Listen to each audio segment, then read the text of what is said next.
美国要扣关税，中国的产品恐惊透过台湾来洗产地。有立委是真烦恼讲，美国认定讲产品有3%5来自中国的原料甲零件，就算是中国制造，甲咱台湾认定的标准无啥相共。所以立委是建议讲，咱应该甲标准改甲美国差不多哦。也毋过经济部嘛表示讲，会继续来甲美方沟通，嘛呼吁业者着爱减少来使用中国的原料。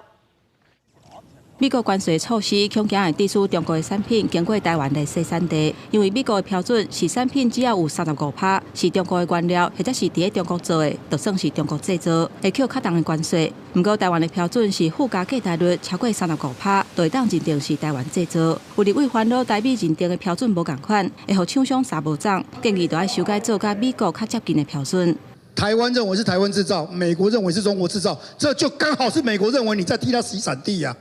相关的规定，我们会再跟美国政府来做沟通。所以我们现在呢是积极的鼓励要降低这个所有的产品的含中成分。我们经济部也会辅导相关的业者。为了阻挡违规转运的情形，经济部提出4个做法，包括减少进口量、严格处分、加强反倾销调查，加对业者宣导。若违规者上当会当罚代票300万的罚款。除了洗产地的问题，立委嘛烦恼中国的产品会压价继续面销入来台湾，冲击来国内的市场。 大陆台商会不会成为大陆产品低价倾销台湾的破口？ 会调查第一个有没有低价倾销，甚至有影响到国内产业的部分，所有的破口我们都必须要防堵。为了阻挡中国的产品洗产地甲压价销来台湾，财政部会采取事前预防、事中严查、事后严罚这3个方式。各管区嘛会成立强化违规转运查实小组，嘛会研究敢是要提供检举的奖金，来鼓励民众到检举不法的情形。